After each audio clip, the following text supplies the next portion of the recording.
May bata nga ba si PBBM na nanganganib ngayon mga sangkay na matanggal dahil nga po sa mga revelasyon? Well, pag-usapan natin ngayon.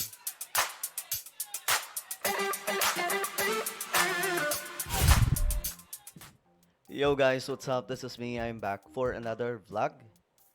Ito nga po, mga sangkay, pag-usapan po natin itong patungkol po sa tauhan ni PBBM na mukhang mayayari, mga sangkay, ni Pangulong Bongbong Marcos. Abangan na lamang po natin. Well, ngayon kasi, no, alam nyo, mayroon po talagang problema. Kasi isipin nyo to, itong secretary ng DPWH, kung ganun siya katindi, no? I'm not saying na corrupt siya. What I'm telling is mahina siya. Bakit? Biruin nyo yung mga engineer ng DPWH. Ano ang nangyayari? Nakita nyo yung panunuhol? Nakita nyo rin, mga sangkay, kung paano isiniwalat ni Senator Lacson yung ilan pang mga miyembro ng DPWH? Katakot-takot na pangungurap sa loob. Ngayon, mga sangkay, pag-usapan natin dahil may pasabog. Anyway, bago tayo magtuloy-tuloy sa mga hindi pa po dyan nakakapag-subscribe, ayan, tayo po ay 1.55 million subscribers na. Malapit na po tayo makarating sa 2 million. Kaya naman, kung gusto mong mapabilang sa dumaraming mga solid sangkay, makikita nyo po yung subscribe button sa baba ng video na to. I-click nyo lamang po yung subscribe, i-click ang bell, at i-click nyo po yung all. Sa mga nanonood po sa Facebook, i-follow nyo po yung ating Facebook page. Alright guys, eto nga po. Tignan po natin to. Kasi ito yung pasabog ni Magalong, mga sangkay. Ito may revelasyon po dito si Magalong tungkol po dito kay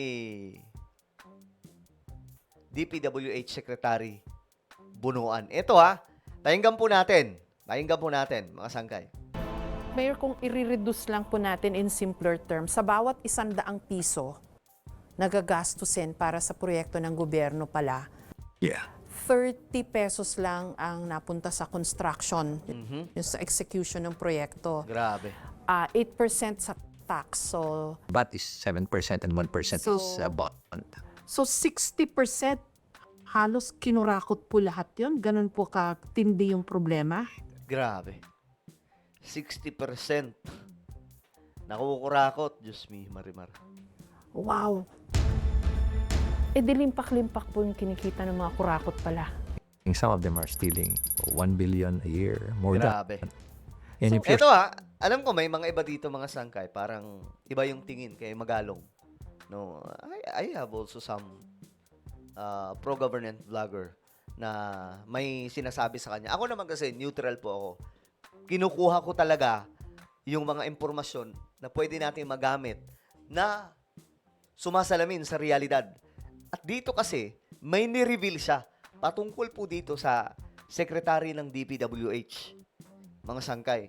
At dito, magugulat talaga kayo. Ito hindi na po ito mga sangkay basta kwento. Kasi kung magkikwento siya ng ganon, tapos hindi pala talaga totoo, i-deny. Ibig sabihin, nagsisinungaling siya. O di kaya, mayroon siyang kung anumang plano. Pero dito, mga sangkay, eto, pakinggan nyo. you're stealing 1 billion a year, you're stealing 2.7 million a day. Bukod sa Grabe, ganun po daw yung nananakaw, mga sangkay, ng mga opisyal ng ating gobyerno. Hindi lamang po yan sa DPWH, mga congressman, may mga senador, mga kontratista. Actually, ang mga kontratista parang lumalabas, mga sangkay, para po silang bagman . Kumbaga, may pondo, pero kailangan mong bigyan ng galong kalaking pera si congressman, yung senador, yung miyembro ng DPWH, limpak-limpak, nasa lapi, mula po sa kabad ng bayan. Diyos mio, Marimar. Kaya pala ganun na lang ang galit ni PBBM . Actually, sabi nga ni Magalong, nakita ko yung pag-aalburuto ni Pangulong Bongbong Marcos na talagang very disappointed siya. Tayo sa kay BBM, hindi siya aalis sa pwesto hanggat hindi ito natutuldukan. Salita, Mayor, meron pa ho ba kayong ibang konkretong hakbang na ginawa? I remember noong 2022, Ito na I remember nung 2022, nabanggit ni Magalong. Anong nangyari? pumunta ako mismo sa office ni Secretary Bunuan . Pumunta mismo siya sa office, mismong opisina ni Bunuan. Tapos, Dala ko na kung ganito kakapal na dokumento. Sabi Mhm. ko, Secretary, ito yung mga substandard na project. iyan yung mga substandard na project. Ano ang nangyari? Please, take out your district engineer there. Mhm. Kasi ilang beses ko na siya sinabihan, wala pa rin. Mhm. Hindi natanggal po. Sa awa ng Diyos, wala nangyari. Kita niyo mga sangkay? Kita niyo? Walang nangyari. Anyari. Pinuntahan pa mismo, dala yung mga dokumento na nagpapatunay na marami nga pong substandard na project. Pero wala, mga sangkay. Dinedma. Ngayon, ulitin natin. Kailan daw yun? tax. So, But is 7% and 1%, 2.7 million a day. Of dokumento, engineer there. Kasi ilang beses ko na siya sinabihan. Ito. hakbang na ginawa. I remember noong 2022, pumunta ako mismo sa office ni Secretary Bunuan. 2022. Kakaupo lamang ni PBBM. I'm sure, ang tinutukoy dito ng mga project, panahon ni PRRD. Panahon ni PRRD, kasi 2022 pa lang eh. So, dala ni Mayor Magalong yung mga dokumento, na yung mga dokumento na yon nagpapatunay na yung mga proyekto, at malamang, siguro, kasi 2022 pa lang eh. Malamang, bago pa lang naupo, siguro may mga project man si PBBM at that time, na mga flood control, pinapagawa pa lang yung iba, at yung iba mga sangkay, kinukulimbat pa lang. Di ba? Ngayon, dinala yung mga dokumento, makapal na dokumento, at sinumbong niya kay Bunuan na siyang bagong DPWH Secretary. Dala ko na kung ganito kakapal na dokumento. Sabi Mhm. ko, Secretary, ito yung mga substandard na project. Oh. Ganun siya katiwala kay Secretary Bunuan eh. Ito, Secretary. Ito yung patunay na may mga substandard na project. At malamang, mula po yan sa past administration. Kaya nga po, ano yan eh, 2022. So, bago pa lang naupo si PBBM. So, malamang galing po yan sa last administration na mga tapos na ng mga project pero substandard na malala at kinulimbat yung pera na pagkalaki-laki. Diba, mga sangkay?